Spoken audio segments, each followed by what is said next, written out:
আসসালামু আলাইকুম। MS engineering learning চ্যানেলের পক্ষ থেকে সকলকে জানাই আন্তরিক সালাম ও শুভেচ্ছা। আমাদের আজকের video fundamental of electric circuit বইয়ের ডিসি সার্কিটের এক্সাম্পল 4.1। আজকে আমরা ম্যাথটি সমাধান করব। তো চলুন দেখে নিই ম্যাথটিতে কী কী দেওয়া আছে এবং কী কী বের করতে বলছে।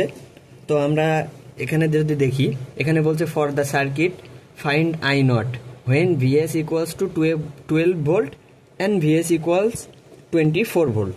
অর্থাৎ আমাদের আই নট, অর্থাৎ এই যে আই নট কারেন্টটার মান বের করতে বলছে যখন ভিএস এর দুইটা মান দেওয়া আছে, অর্থাৎ ভিএস এর মান একবার 12 এবং একবার 24 নিয়ে আই নট কারেন্টের মানটা বের করতে হবে।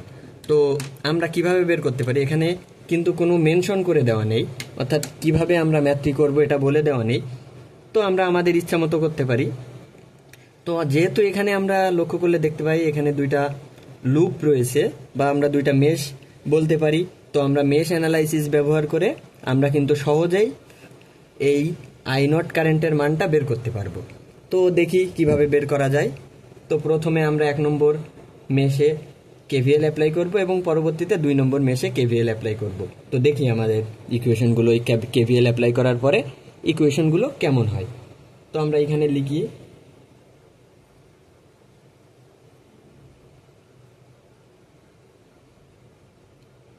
এক নম্বর মেশে যখন কেভিএল অ্যাপ্লাই করছি আমরা এখান থেকে শুরু করব। তো এখান থেকে যদি শুরু করি, এটা প্লাস, এটা মাইনাস, এটা প্লাস মাইনাস দেওয়া আছে, এটা প্লাস, এটা মাইনাস। তো আমরা লিখি 6, 1 নম্বর মেশের কারেন্টও দেওয়া আছে I1 প্লাস, আমরা এখানে সরাসরি ভিএক্স লিখতে পারি বা ভিএক্স না লিখে সরাসরি আমরা ভিএক্স লিখলাম, পরবর্তীতে চেঞ্জ করব, প্লাস 4, এখানের কারেন্ট I1 এবং I2 এর ডিরেকশন পরস্পর বিপরীত, সুতরাং আমরা লিখব I1 minus I2 plus Vs equals to 0। কি করলাম, জাস্ট আমরা কেভিএল অ্যাপ্লাই করলাম। এখন এই 4 ইন্টু I1 মাইনাস I2 কীভাবে আসলো, এটা আমরা 3 চ্যাপ্টার এই বিষয়ে আলোচনা করছি, তো এখানে আমি আর বর্ণনা দিলাম না। তো এখন এটাকে সিম্পলিফিকেশন করি, 6I1 প্লাস, এখন আমরা এই Vx সমান কি লিখতে পারি, 2I1 plus 4I1 minus 4I2 plus Vs equals to 0। তো এটাকে সিম্পলিফিকেশন যদি আরেকটু করি,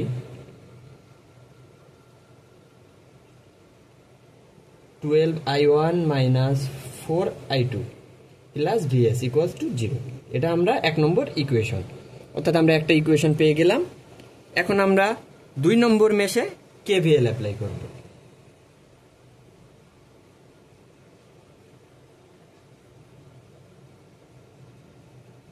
দুই নম্বর মেশে কেভিএল অ্যাপ্লাই করলে আমরা এখান থেকে যদি শুরু করি, এটা plus minus plus minus plus minus. তো আমরা এখানে শুরু করলাম 8I2 plus 4I2 minus 3Vx plus 4 into I2 minus I1 equals to 0। Just আমরা এই মেশে কেভিএল অ্যাপ্লাই করলাম। সরি, একটা মিস্টেক হয়ে গেছে, আমরা এখানে ভিএসটা বাদ দিয়ে দিছি। তো এখানে minus VS equals to 0। Just এখান থেকে শুরু করলাম 8I2 plus 4I2 minus 3Vx plus 4I2 minus I1 minus Vs equals to 0। তো এটাকে একটু সিম্পলিফিকেশন করি, 8 আচ্ছা 12 আচ্ছা 60I2 মাইনাস 3Vx সমান কি, Vx সমান আমরা আগেই দেখেছি 2I1, তাহলে আমরা এখানে 3 ইন্টু 2I1 লিখতে পারি minus 4I1 minus Vs equals to 0। তাহলে আর একটু সিম্পলিফিকেশন করলে কি লিখতে পারি আমরা, minus 10I1 plus 16I2 minus Vs equals to 0। এটা আমাদের 2 নম্বর ইকুয়েশন। এখন আমরা 1 এবং 2 নম্বর যদি যোগ করি তাহলে আমাদের Vs কিন্তু বাদ হয়ে যাচ্ছে।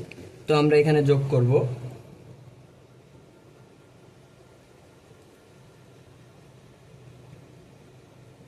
1 এবং 2 যোগ করলে কি হচ্ছে, আমি আর যোগটা দেখাচ্ছি না, আমি সরাসরি যদি 12 মাইনাস 10, তাহলে এখানে 2i1, এখানে হচ্ছে -4 plus 12i2 equals to 0। Just VS বাদ হয়ে যাচ্ছে। তো এটাকে আমরা আরেকটু ভাবে লিখি, যদি i1 ইকুয়ালস টু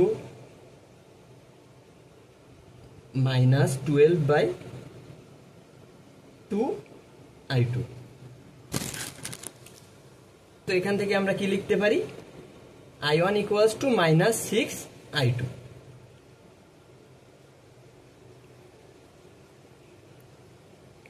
এখন আমরা এই i1 এর মান 2 নম্বর কিংবা 1 নম্বর ইকুয়েশনে যদি বসাই, তাহলে কিন্তু আমরা ইকুয়েশনটা i2 এবং vs এর মাধ্যমে পেয়ে যাব।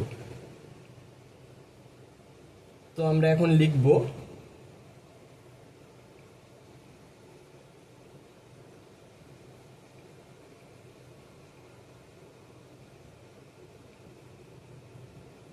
অর্থাৎ আমরা i1 এর মান 1 নম্বর ইকুয়েশনে যদি বসাই, তো আমরা এখানে 12, i1 এর মান হচ্ছে -6i2 -4i2 plus vs equals to 0।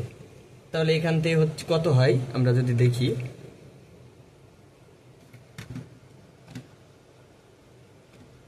-12 × 6 equals to -72i2 -4i2 plus vs equals to 0। বা আমরা যদি এখানে লিখি i2 ইকুয়ালস টু, তাহলে কি হবে, তো i2 ইকুয়ালস টু এখানে হবে, যেহেতু এটা মাইনাস আছে ওই সাইডে গেলে প্লাস হচ্ছে, দুইটা যোগ হবে vs ডিভাইডেড বাই 72। এটা আমাদের একটা ইকুয়েশন চলে আসছে। এখন আমরা এটা i1 এর মাধ্যমে না নিয়ে i2 এর মাধ্যমে কেন নিলাম, আমরা যদি এখানে লক্ষ্য করি, আমাদের i0 কারেন্টের মানটা বের করতে বলছে। এখন আমরা যদি এই মেশ কারেন্টের দিকে লক্ষ্য করি, i2 মেশ কারেন্ট এবং i0 যে ব্রাঞ্চ কারেন্ট, এই দুইটা ডিরেকশন কিন্তু সেম। সুতরাং আমরা এখান থেকে বলতে পারি i2 কারেন্টের যে মান, সেটাই হবে আমাদের এই i0 কারেন্টের মান। এই জন্য আমরা এটাকে i2 আকারে লিখলাম। তো i2 equals to vs divided by 72। তাহলে এখন আমাদের দুইটা কন্ডিশন দিছে, যখন vs এর মান 12 এবং যখন vs এর মান 24। তাহলে আমরা এখানে যদি লিখি when vs equals two 12 volt, তাহলে আমাদের যেহেতু i0 বের করতে বলছে, i0 equals to i2 equals two কি লিখবো, 12 ডিভাইডেড বাই 72। কত হচ্ছে, সরি একটু মিস্টেক, এখানে 76 হবে। তো 12 ডিভাইডেড বাই 76 যদি লিখি, তো আমাদের কত আসে দেখি, 0.158 অ্যাম্পিয়ার। তাহলে একটা পাল্প পেলাম when vs equals two 24 volt. তাহলে তখন i0 এর মান কত হবে, তখন i0 এর মান হবে 24 ডিভাইডেড বাই 76। তো এটা কত হচ্ছে দেখি, 24 ডিভাইডেড বাই 76, 0.316 অ্যাম্পিয়ার। এটাই হচ্ছে আমাদের অ্যান্সার। অর্থাৎ আমরা কি করলাম, আমরা এই ম্যাথটিতে যদি লক্ষ্য করি, আমাদেরকে i0 কারেন্টের মান বের করতে বলছে। যেহেতু এখানে দুইটা মেশ কারেন্ট দেওয়া আছে, সুতরাং আমরা মেশ অ্যানালাইসিসের মাধ্যমে সহজে আমরা এই ম্যাথটি সমাধান করতে পারবো। তো মেশ অ্যানালাইসিসের নিয়ম অনুযায়ী আমরা মেশ দুইটাতে আলাদা আলাদাভাবে কেভিএল অ্যাপ্লাই করলাম, সেখান থেকে দুইটা ইকুয়েশন পেলাম এবং ইকুয়েশন দুইটাকে যোগ করে আমরা একটি ছোট্ট ফরম্যাটে পেলাম। এখান থেকে আমরা যে কন্ডিশন দেওয়া আছে, অর্থাৎ ভিএস এর মান একবার 12 এবং একবার 24 নিয়ে যে কন্ডিশন দেওয়া আছে, এটা নিয়ে আমরা দ্বিতীয় মেশ কারেন্ট i2 অর্থাৎ i2 মেশ কারেন্টের মানটা পেলাম।